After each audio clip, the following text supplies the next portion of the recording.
And a brewing labor battle. Why are protesters targeting Tim Hortons? We break down both sides of this highly caffeinated conflict.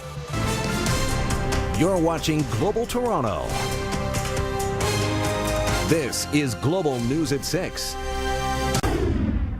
On the breakdown, how did Tim Hortons become the center of controversy over Ontario's new minimum wage?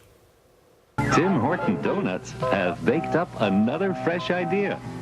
Well, you can bet Tim Hortons' parent company didn't bake up the fresh idea of being the corporate symbol of opposition to increasing minimum wage, but a fight between franchisees, the small business owners who run the coffee shops, and the new multinational owner of the brand has helped create this situation. Now, there may be a Timmy's on nearly every corner, but that does not mean they're all owned by the same person. There are 3,800 Tim Hortons locations in Canada, with the majority, 1,847 of them, in Ontario. Tim Hortons is owned by Restaurant Brands International, or RBI, which also owns Burger King and Popeyes, and RBI is majority owned by a Brazilian investment firm.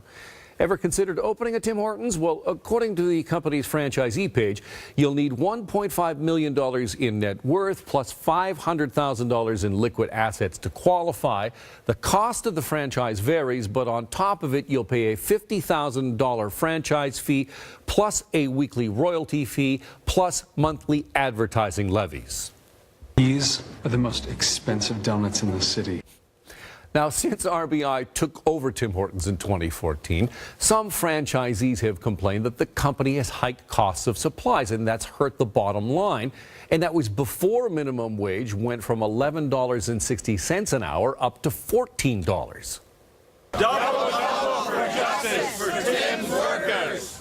When some franchisees, including the children of the chain's founders, announced they would eliminate paid breaks and other measures because of the new minimum wage, it set off this current firestorm of protest, with Premier Kathleen Wynne saying the owners were acting like bullies. RBI has called those owners rogue and condemned their actions, but has not done anything to lower expenses or to help small business owners absorb higher labor costs. So ask yourself, who deserves the public's anger here? Is it the franchisee, the foreign-owned corporate giant, or the Ontario government for the sharp wage hike? Perhaps more importantly, when can we get back to this? Enjoying my coffee.